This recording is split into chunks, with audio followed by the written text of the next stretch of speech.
Welcome to an exciting journey through the foundation of Indian contract law. I'm here to take you through sections 1 to 5 of the Indian Contract Act, 1872, the very building blocks that govern every contract in our country. Whether you are buying a cup of tea from a roadside vendor or negotiating a ₹1,000,000 business deal, these 5 sections are working behind the scenes. So buckle up as we explore proposals, acceptance, and communication in the most interesting way possible. Contract law in India. Picture this. It's 1872, and the British are trying to create a uniform law for a diverse country. They crafted the Indian Contract Act, which came into effect on September 1, 1872. What makes this act extraordinary? It applies to every corner of India, from the bustling markets of Delhi to the serene valleys of Kashmir.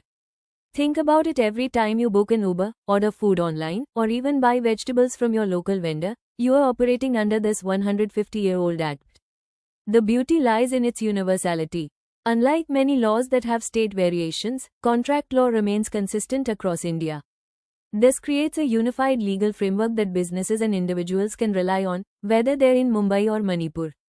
The saving clause is particularly important. It means that existing rights and obligations weren't disturbed when this act came into force. Now we enter the heart of contract formation with Section 2, the art of making proposals. Let me break down this crucial definition in simple terms. A proposal happens when one person shows their willingness to do something or not do something, and they want the other person to agree. It's like extending a hand for a handshake and waiting for the other person to complete it. But here's the catch: not every statement is a proposal. When you say, "I will sell my laptop for 30,000 rupees, you are making a clear proposal. But if you say, "I am thinking of selling my laptop," that's just a thought, not a legal proposal. The landmark case of Harvey v. Facey perfectly illustrates this. When someone asked, "Will you sell for £900?" and the reply was, "Lowest price £900, the court said this was just sharing information, not making an offer to sell. 3 key elements make a valid proposal. First, clear willingness. Second, communication to another person. Third, seeking their agreement. Miss any one of these, and you don't have a proposal, you just have wishful thinking. Here's where the magic happens: the transformation from proposal to promise. Section 2(b) is like watching a caterpillar become a butterfly. When someone accepts your proposal, something beautiful happens in the eyes of law. The proposal doesn't just disappear, it evolves into a promise. It's like a legal metamorphosis. Let me paint a picture. Arjun says, "I'll sell my bike for 50,000 rupees. That's his proposal. Priya responds, "I accept your offer." Boom. That proposal has now become a promise, and Arjun is legally bound to sell his bike. The act even gives us specific names. Arjun becomes the promiser, the person who made the promise, and Priya becomes the promisee, the person to whom the promise is made. But here's the crucial lesson from Lalman Shukla, Gauri Dutt: acceptance without knowledge equals no contract. Imagine a servant finding his master's lost nephew and only later discovering there was a reward. The court said, no knowledge, no acceptance, no contract. You cannot accept what you don't know exists. This principle protects us from accidental contracts and ensures that agreements are truly mutual. Welcome to the Dictionary of Contract Law. Section 2 is like having a legal GPS. It defines exactly where we're going. Let's start with agreement. It's every promise plus every set of promises that serve as consideration for each other.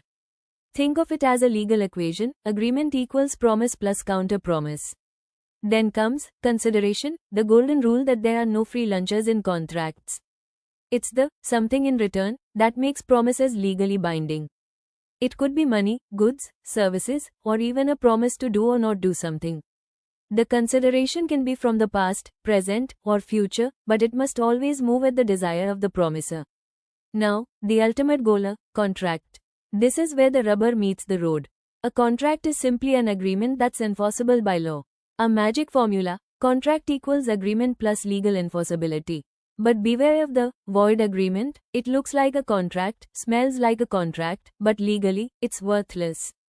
An agreement to commit a crime, for example, can never be enforced by law. These definitions aren't just academic exercise, they're practical tools that lawyers and judges use every single day to determine rights and obligations. Communication is the lifeblood of contracts, and Section 3 teaches us how to speak this vital language. The law recognizes that communication happens through any act or omission, which means we can communicate through words, actions, or even silence in some cases. There are two fascinating ways to communicate in contract law. Express communication is the obvious one using clear words. When you email, "I accept your job offer," or call someone saying, "Yes, I'll buy your car," you are expressly communicating. But implied communication is where it gets interesting. Every time you board a bus, you are implicitly accepting the transport contract. When you take items to a supermarket checkout, you are communicating your intention to purchase. No words needed, your actions speak louder. The revolutionary case of Carlyle v. Carbolic Smoke Ball demonstrates this beautifully. Mrs. Carlyle didn't need to write a letter saying, "I accept your advertisement offer." By simply using the product as directed, she communicated her acceptance through conduct. This principle is incredibly practical. Imagine if every daily transaction required written acceptance. We'd need contracts for buying coffee, boarding metros, or parking our vehicles. The law wisely recognizes that actions can speak as clearly as words. Timing in contract law is like timing in comedy: get it wrong, and the whole thing fails. Section 4 is the stopwatch of contract formation, telling us exactly when communication is considered complete. For proposals, it's simple. Communication is complete when the proposal reaches the knowledge of the person it's meant for. If I post a job offer to you, it's complete only when you actually read it, not when I post it. But acceptance? That's where it gets intricate and fascinating. The law uses a brilliant double standard here. Against the proposer, acceptance is complete the moment it's put in transmission, like when you post your acceptance letter. But against the acceptor, it's complete only when the proposer actually receives it. This creates what we call the postal rule, a window of opportunity and risk. Once you post your acceptance, the proposer can't withdraw their offer, but you also can't easily withdraw your acceptance. Revocation follows the same pattern: complete against the maker when transmitted, complete against the receiver when received. Let me illustrate. On Monday, I post a job offer. On Wednesday, you post your acceptance. On Thursday, you regret it and want to withdraw, but it's too late. The moment you posted on Wednesday, I lost the power to revoke, even though I won't receive your letter until Friday. This timing mechanism creates certainty in commercial transactions and prevents people from playing games with offers and acceptances. Section 5 is the referee of contract formation. It decides when you can say no takebacks and when you're stuck with your decision. The rule for revocation is beautifully balanced. You can revoke a proposal anytime before acceptance is complete against you as the proposer. Similarly, you can revoke acceptance anytime before it's complete against you as the acceptor. Let me tell you a story that illustrates this perfectly. Imagine Rohan posts a job offer to Shreya on Monday. Shreya has until the moment she posts her acceptance to change her mind. But once that acceptance letter leaves her control, say Wednesday morning, Rohan can no longer withdraw his offer, even if he regrets it. Now, what if Shreya posts acceptance on Wednesday but regrets it on Thursday? Can she call and withdraw? The law says it's too late. Her acceptance became irrevocable the moment Rohan couldn't control whether he'd receive it. This creates a critical timeline. The moment your communication goes out of control, posted, sent, transmitted becomes the point of no return. There's even a practical exception. Uttar Pradesh amended the section to allow revocation within a specified time if the original offer mentions such a condition. This shows how contract law adapts to practical needs. The principle protects commercial certainty. Imagine if people could constantly change their minds after binding communications were sent. Now let's see these principles come alive through 3 landmark cases that every law student and practitioner knows by heart. First, Lalman Shuklava, Gauri Dutt, a case that established knowledge as the cornerstone of acceptance. Picture this. A servant faithfully searches for his master's missing nephew. Only after finding the boy does he learn about a reward that was offered. He claims the money, but the court says, no knowledge, no contract. This case teaches us that you cannot accept what you don't know exists. It protects us from accidental legal obligations and ensures true consent. Next, Carlyle v. Carbolic Smoke Ball Company, the case that proved advertisements can create binding contracts. The company claimed their smoke ball prevented influenza and promised £100 to anyone who got sick after using it. When Mrs. Carlyle fell ill despite using the product, she claimed the reward. The company argued it was just advertising puff, but the court disagreed. They deposited £1,000 in a bank to show sincerity, making it a genuine offer to the world.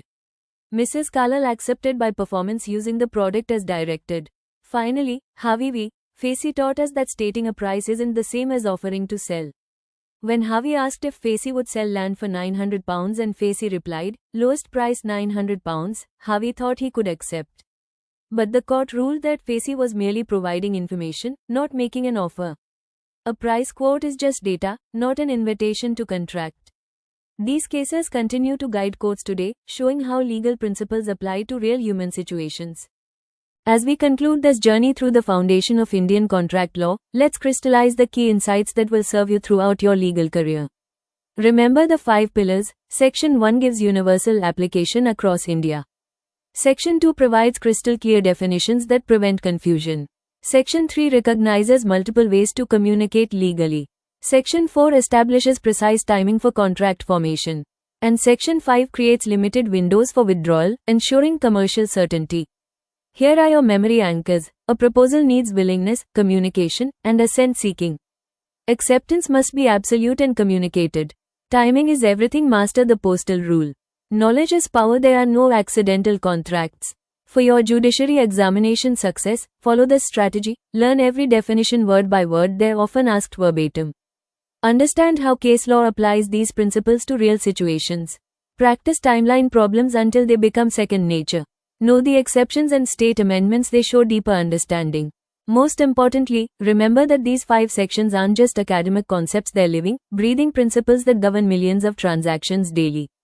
From street vendor sales to corporate mergers, these rules ensure fairness, certainty, and justice in our commercial world. Master these foundations, and you'll have built an unshakable base for understanding the entire Contract Act. Your journey to judiciary success begins with these fundamental building blocks. Thank you for joining me on this exploration of contract law.